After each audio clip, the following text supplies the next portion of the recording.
Hi, this is Frode, and welcome to Actualize Notes TV, where I deliver 5 big ideas that we can use to actualize our potential, and I give you some tips on how you can apply the ideas. Today we have a fantastic book, Spartan Up, by Sena and Jeff O'Connell. Spartan Up. Subtitle, A Take No Prisoner's Guide to Overcoming Obstacles and Achieving Peak Performance in Life. Sena is the founder of Spartan Race. And I'm signing up for a Spartan race in this April that I'm really excited about.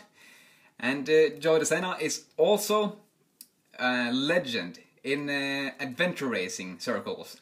He has once completed 3 ultramarathons, each over 100 miles long, in 1 week. That's just insane. Can't even start to wrap my mind around that. And Jeff O'Connell is the chief and editor at bodybuilding.com. If you want to overcome obstacles and achieve peak performance in your life, you'll dig the book. Also, if you love Spartans, it's got a bit of Spartan history in it. 5 ideas. Let's get started with the first big idea, obstacle immunity. So Joe mentions that often when people go and after doing his races, they say, "Joe, your race changed my life." And he says that is because their races, the Spartan races, help people develop their obstacle immunity, which is the ability to go through stressful situations with a calm mind and clear thoughts. Like you're not becoming overly stressed. And the Stoics in ancient Greece had their own way of developing obstacle immunity. Their greatest obstacle was not death, it was not suffering, but it was cowardice. So to prevent them, to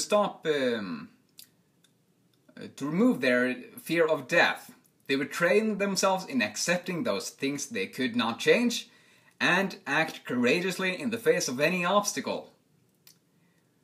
And obstacle immunity, developing that, also helps you not being faced by all the things that happen in daily life. For example, if your wet dress or suit gets wet, it's no big deal. If your coffee gets cold, that's okay, because you have developed obstacle immunity, the ability to go through stressful situations without becoming overly stressed, remaining calm and thinking clearly. Which begs the question, have you faced any obstacle lately? And how can you see that it's making you stronger, more able to tackle greater obstacles later?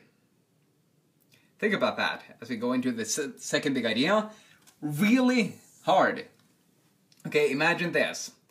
A Swedish guy named Göran Kropp takes his bike from Sweden, rides it to the Himalayas, which takes 6 months. He ascends Mount Everest with no Sherpas and no oxygen, reaches the summit, descends the mountain, and then takes his bike and rides home back to Sweden. And if somebody came up and asked you to embark on such an adventure, you might say, "That's impossible," or "You're crazy."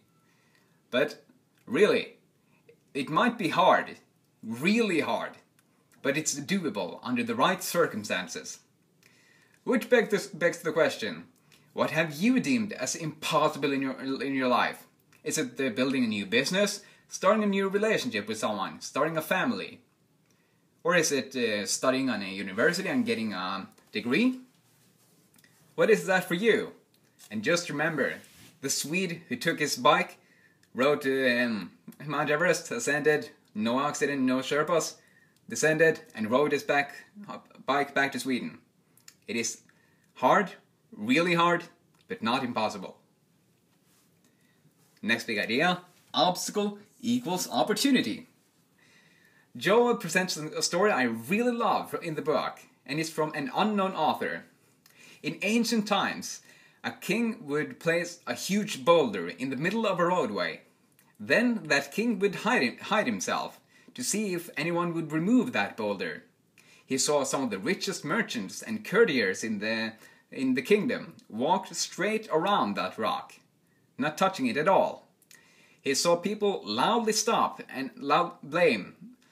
He saw people stop and loudly blame the king for not keeping his roads clear. And then a peasant would come by with a load of vegetables. He would put down his burden and he went up to the rock and pushed and strained himself until he finally managed to remove the boulder. And when he was about to take up his load of vegetables again, he could see a note that was laying where the rock had been laying. And it was also a purse. So he picked up the purse and saw a lot of golden coins in it. On the note it read, it was from the king, and it read, these gold coins is for the person who removes the boulder.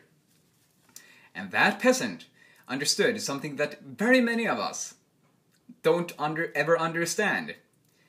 Every obstacle presents an opportunity to improve our condition. So therefore, I'm wondering, what are the obstacles you have been facing?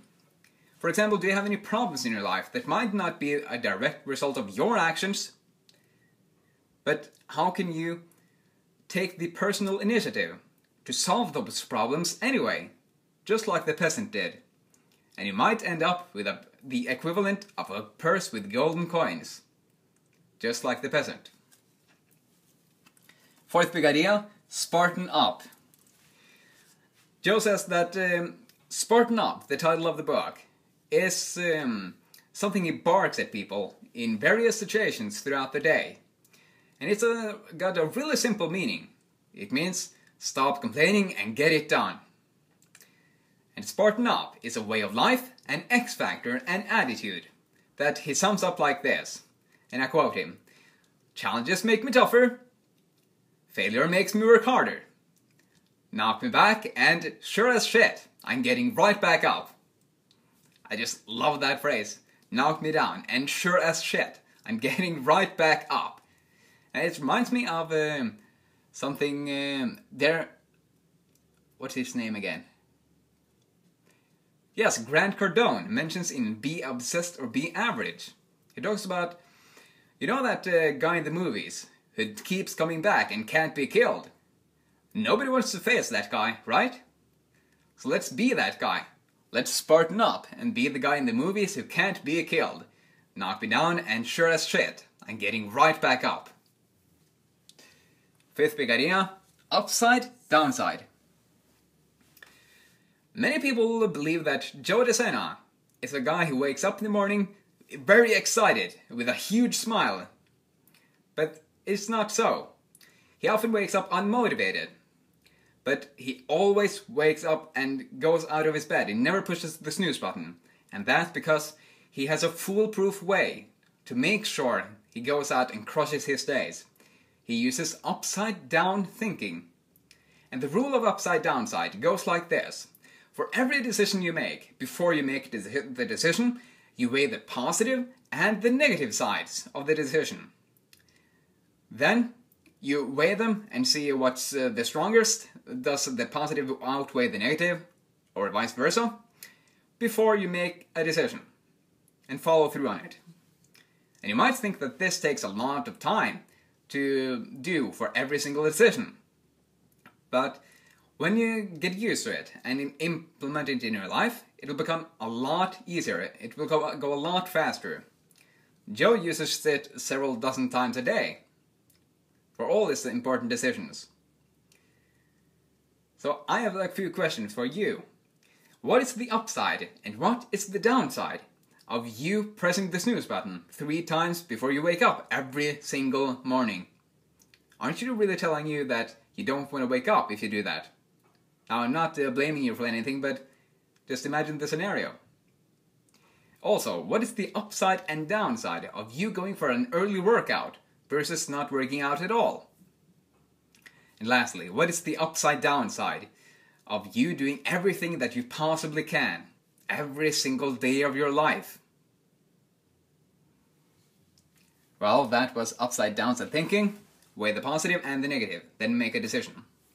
Spartan up, knock me down and sure as shit, getting right back up. Stop complaining and just get it done. Obstacle, equal every obstacle presents an opportunity to improve your condition. It is something that might be really hard, but it's not impossible under the right circumstances. Obstacle immunity. Every time we face an obstacle, we become stronger and are able to face bigger obstacles. That was a quick look at Spartan Up. Thank you, Sena and Jeff O'Connell. What is the one idea that jumped out at you? And how can you make it a more practically embodied part of you starting today? I hope you enjoyed this video and that you continue to actualize your potential so we can create a better world together. Thanks for watching. Have another awesome day. See ya.